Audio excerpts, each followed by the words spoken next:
Hello everyone, मेरा नाम है वर्षा और आप देख रहे हैं आपका अपना यूट्यूब चैनल वर्षा माहेश्वरी। स्वागत है आप सभी का। पिछले वीडियोस में हम कॉम्प्लेक्स एनालिसिस की यूनिट सेकंड के टॉपिक्स डिस्कस कर रहे थे। उसमें हमने Cauchy integral formula, derivative formula, Poisson integral formula, Morera theorem इन सब का डिटेल से प्रूफ किया था और कुछ क्वेश्चंस भी हमने किए थे। तो इसी में हमारे पास एक थ्योरम और बची हुई है, वो है ल्यूवेल थ्योरम। तो हम बात करते हैं ल्यूवेल थ्योरम की। तो देखिए, if a function fz is an analytic for all finite value of z and is bounded, then it is a constant। क्या कहना चाह रही है थ्योरम कि फंक्शन एनालिटिक है for all finite value of z, z की हर एक finite value के लिए फंक्शन fz एनालिटिक है। और क्या कह रहा है साथ में एक चीज, एंड इज बाउंडेड, और जो फंक्शन है वो बाउंडेड भी है। और हमें क्या लेके आना है, then it is a constant. ठीक है, हमें स्टेटमेंट में ये कह रहा है कि fz फाइनाइट वैल्यूज के लिए एनालिटिक है, z की फाइनाइट वैल्यूज के लिए एनालिटिक है और बाउंडेड है। और हमें प्रूफ करना है कि जो फंक्शन है वो कांस्टेंट होगा। तो प्रूफ करते हैं हम इसका। प्रूफ में हमने क्या किया, एक सर्कल ड्रॉ किया सी। ये हमने बना लिया सी, कोई वृत्त बनाया है, कोई सर्कल जिसको नेम दे दिया हमने सी। और जो इसकी रेडियस है, ये इसका ओरिजिन पॉइंट है ओ, और ये रेडियस है वो है कैपिटल आर। और इस सर्कल पे कोई बिंदु है, कोई पॉइंट है, उसको नेम दे दिया हमने कैपिटल जेड। और इस सर्कल के अंदर हमने कोई फाइनाइट वैल्यूज ले ली, उसको हमने नेम दे दिया, ये पॉइंट ए और ये पॉइंट, इस पॉइंट को ए कह रहे हैं हम, और ये जो दूसरा पॉइंट है इसको हम कह रहे हैं बी। ये दोनों सर्कल के अंदर है, या तो हम अंदर ही नेम दे देते हैं इसको। ये है हमारे पास ए और ये है बी, ये डॉट्स बना दिए हमने। क्या किया हमने, एक सर्कल बनाया। इस सर्कल पे एक पॉइंट है, उसको हमने कहा कैपिटल जेड। इस सर्कल की रेडियस कैपिटल आर है और इस सर्कल के अंदर दो बिंदु है, फाइनाइट पॉइंट है, उनको नेम दिया हमने ए और बी। ठीक है, तो अब हम क्या लिखेंगे, सबसे पहले हम जो भी थ्योरी लिखते हैं हर थ्योरम में वो डायग्राम को देख के ही लिखते हैं। तो हमने यहाँ पे देखा कि जो इसकी रेडियस है वो कैपिटल आर, तो डायग्राम का यूज करते हुए हमने लिखा mod of z is equals to capital R। आप लिख लेना यूजिंग डायग्राम, चित्र के अनुसार mod of z is equals to capital R। ठीक है, अब देखिए थोड़ा सा इसको हम सिंप्लीफाई कर लेते हैं। हम ऐसे भी लिख सकते हैं z is equals to R e की पावर आयोटा थीटा, और dz is equals to क्या हो जाएगा, R आयोटा e की power iota theta d theta. इसको मैंने दे दिया इक्वेशन नंबर 2। आगे सोल्व करते तो हमने यही सोल्व कर ली, इस टर्म को भी क्लियर है यहाँ तक। ये हमने यूजिंग डायग्राम किया है और ये टर्म हम हर एक थ्योरम के अंदर सोल्व कर रहे हैं।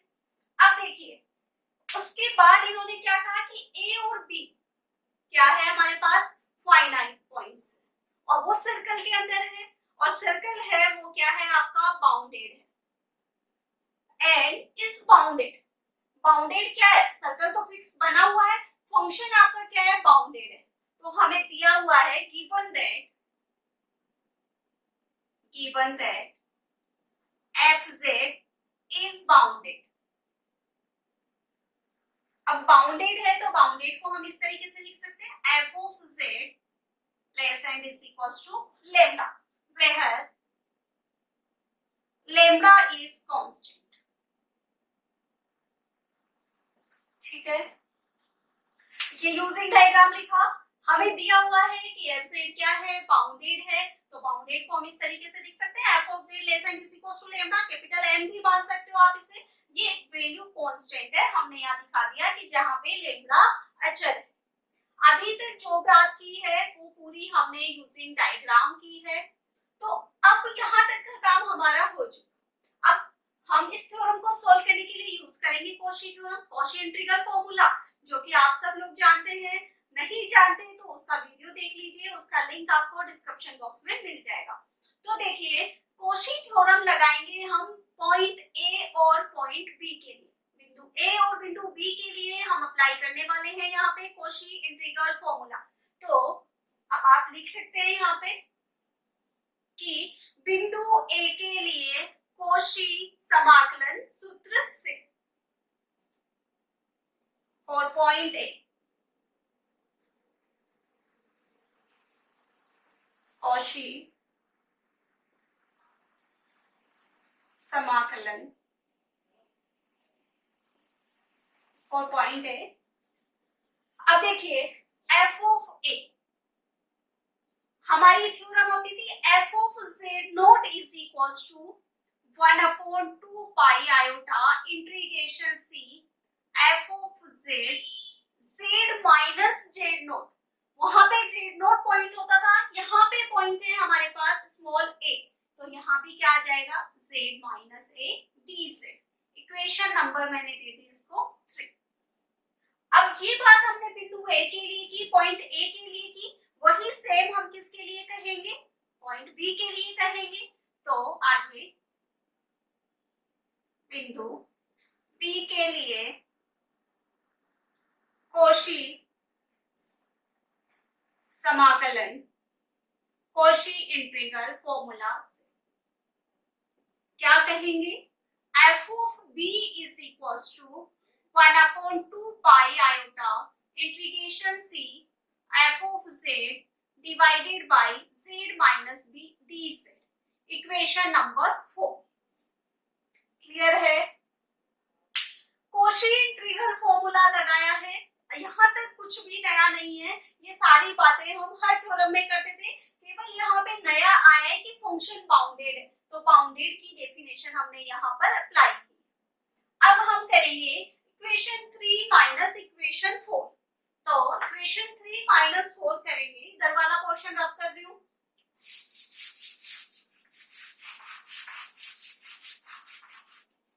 Equation 3 minus equation 4, equation 3 minus equation 4, तो LHS में से LHS माइनस करते हैं, F of A minus F of B is equal to RHS हमारा है 2 pi iota integration C F of Z Z minus A D Z minus 1/2 pi iota C F of Z Z minus B D Z. Value उठा के minus की है, common ले लेते हैं, common आ रहा है 1/2 pi iota integration C F of Z, ये कॉमन आ रहा है, क्या रहा 1/z minus A minus 1/z minus B D Z, यही टर्म लगी।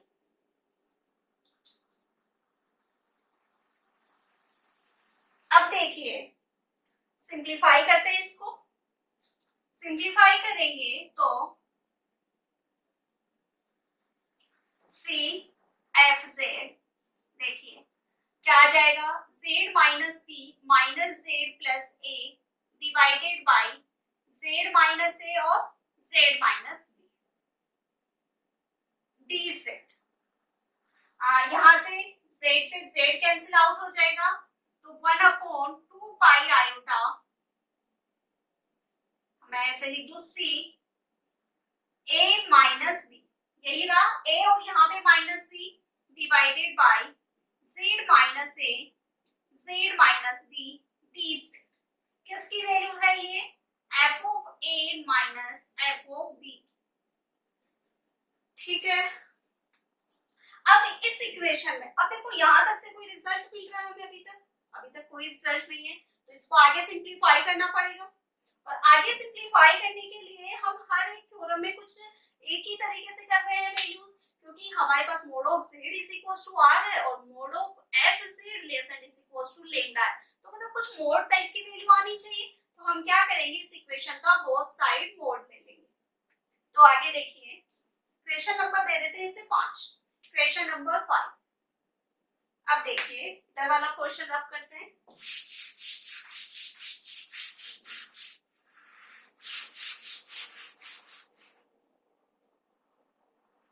लिख लेना आप लाइन एक, इक्वेशन 5 का मोड लेंगे हम दोनों तरफ। तो mod of F A minus mod of F B is equals to 1/2 pi iota integration C A minus B Z minus A Z minus B D Z. इस तरीके से अब इधर वाली आरएचएस वाली साइड को अलग अलग कर देंगे। तो mod of F A minus mod of F B less and is equals to, अलग अलग कर रहे हैं तो 2 पाई तो कांस्टेंट टर्म है, mod of iota integration C mod of A minus B, और ये कैसा हो जाएगा mod of Z minus A, और ये हो जाएगा mod of Z minus B. A और बी कांस्टेंट टर्म्स है हमारे पास, फाइनाइट वैल्यूज है कोई, और mod of D Z. Clear है यहाँ तक?